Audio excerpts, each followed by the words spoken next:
அல்ஹம்துலில்லாஹி ரப்பில் ஆலமீன். அன்பான சகோதரர்களே, முஹர்ரம் மாதம் அந்த மாதம் வந்துவிட்டால் ஆசுரா என்று சொல்லக்கூடிய நோன்பை நாம் நோக்கக்கூடியவர்களாக இருக்கிறோம். இதனுடைய வரலாறு நமக்கு நன்றாக தெரியும். நபி மூசா அலைஹிஸ்ஸலாம் அவர்கள் அவங்க ஃபிரௌனுடைய தீங்கிலிருந்து கொடுமையிலிருந்து காப்பாற்றப்பட்ட ஒரு நாளாக இருக்கிறது. அப்ப என்ன செய்வாங்கன்னா, பிறை 10 தான் நபிகள் நாயகம் ஸல்லல்லாஹு அலைஹி வஸல்லம் அவர்கள் நோன்பு வைத்தார்கள். அப்ப யூதர்கள் கிறிஸ்துவர்கள் அவங்களும் அதே காலகட்டத்தில் வைக்கிறதுனால யூதர்களுக்கு மாறு செய்யணும், கிறிஸ்துவர்களுக்கு மாறு செய்யணுங்கிற அடிப்படையில நபிகள் நாயகம் ஸல்லல்லாஹு அலைஹி வஸல்லம் அவர்கள் நமக்கு அடுத்து 9லயும் நோன்பு வைக்க சொல்லி நமக்கு சொன்ன காரணத்தினால பிறை 9, 10 இந்த 2 நாட்கள்ல நம்ம முஹர்ரம் மாசத்துல நோன்பு வைக்கிறோம். இதனுடைய அடிப்படை என்ன? இந்த நோன்பு என்பது மூசா அலைஹிஸ்ஸலாம் அவர்கள் அவங்க ஃபிரௌனுடைய கொடுமையிலிருந்து காப்பாற்றப்பட்ட ஒரு நாளினுடைய நன்றிக்காக, அல்லாஹ்வுக்கு நன்றி செலுத்தணும்ல, அதுல நம்ம நோன்பு என்பது அது ஒரு வடிவம், நன்றியினுடைய ஒரு வடிவம். இப்போ வரக்கூடிய செவ்வாய் புதன், அதாவது 16, 17 இந்த 2 நாள் தான் நமக்கு அதுக்குரிய நாட்களாக இருக்கிறது. அந்த நாட்கள்ல நம்ம நோன்பு வைக்க வேண்டும். இயன்ற அளவு சுன்னத்து தான் அது. அப்படியான ஒரு கடமையை செய்யக்கூடிய நன்மக்களாக நம்ம இருக்கணும். இதுல அல்லாஹ்வுடைய தூதர் நமக்கு சொன்னது என்னன்னு கேட்டீங்கன்னா, ஒரு வருஷத்தினுடைய பாவங்கள் நமக்கு மன்னிக்கப்படும் அப்படின்னு சொல்லி அல்லாஹ்வுடைய தூதர் நமக்கு சொல்லி தந்திருக்கிறாங்க. அப்ப நம்ம எப்படி நம்ம பாவங்களை மன்னிக்கிறதுக்கான வாய்ப்பு நமக்கு கிடைக்கும்னு சொல்லி ஒரு மூமின் காத்துக்கிட்டே இருக்கணும். அப்ப இப்போ ஒரு வாய்ப்பு கிடைக்கிறது.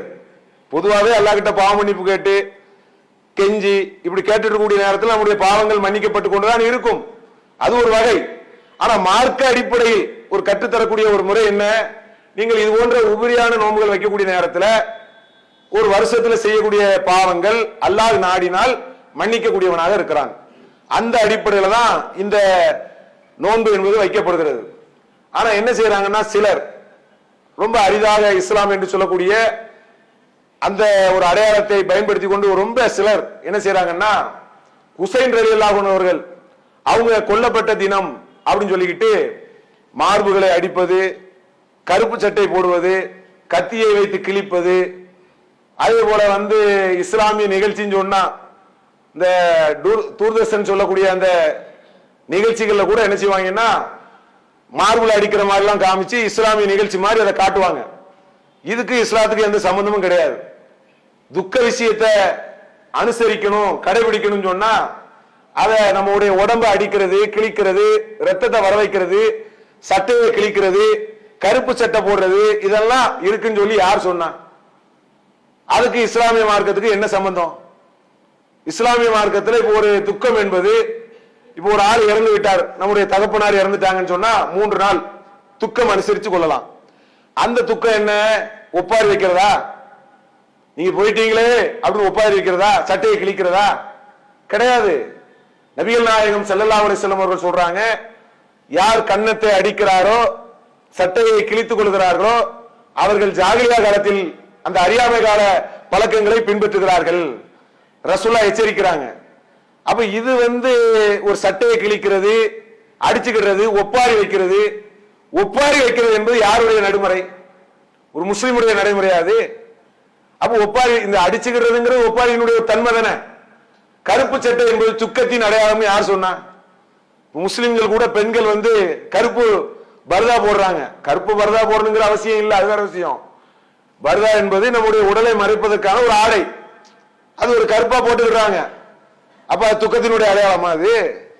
அப்ப துக்கத்தினுடைய அடையாளமாக கருப்பு ஆடை போடுவது. அல்லாஹ் திருமறை குர்ஆனில் என்ன சொல்கிறான்? லேசான அச்சத்தாலும் பசியாலும் மக்கள் செல்வத்தையும் உயிர் செல்வத்தையும் சேதப்படுத்தி நாம் சோதிப்போம். யார் சகித்துக் கொள்கிறார்களோ அவர்களுக்கு நற்செய்தி சொல்லுங்கிறான் அல்லாஹ்.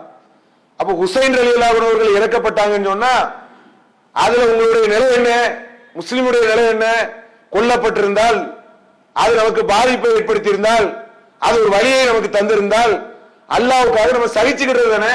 அல்லதீன இதா அஸாபத்துகும் முஸிபா, அவர்களுக்கு ஒரு முசீபத் ஏற்பட்டு விட்டால் அவங்க என்ன சொல்லுவாங்க? காலு இன்னா லில்லாஹி வ இன்னா இலைஹி ராஜிஊன், நாங்கள் அல்லாஹ்வுக்குரியவர்கள், அல்லாஹ்விடத்திலே திரும்ப செல்லக்கூடியவர்கள் என்று சொல்வார்கள். குர்ஆன் சொல்கிறது. ஒரு முசீபத், ஒரு தீங்கு ஏற்பட்டு விட்டால் அவர்களுடைய பேச்சு எப்படி இருக்கும்? நாங்களே போகக்கூடிய ஆள் தானப்பா, நாங்களே அல்லாஹ்வை சந்திக்கக்கூடியவர்கள் தானே, அப்படிதான் அவங்களுடைய பேச்சு இருக்கும் என்று சொல்லி அல்லாஹ் திருமறை குர்ஆனிலே சொல்லுகிறான்.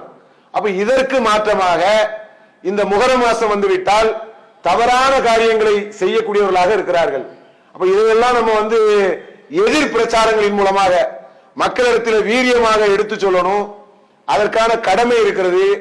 மார்க்கத்தை கடைசி வரை நிலைநாட்டக்கூடிய பொறுப்பு என்பது நமக்கு இருக்கிறது. மார்க்கத்தின் பெயரால் செய்யக்கூடிய அநாகரிகம், அனாச்சாரங்கள், இதெல்லாம் தடுக்கக்கூடிய ஒரு பொறுப்பும் ஒரு மூமின்களுக்கு இருக்கிறது.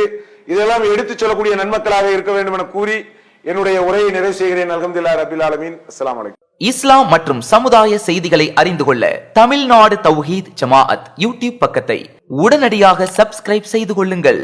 மேலும் பெல் பட்டனையும் கிளிக் செய்து கொள்ளுங்கள்.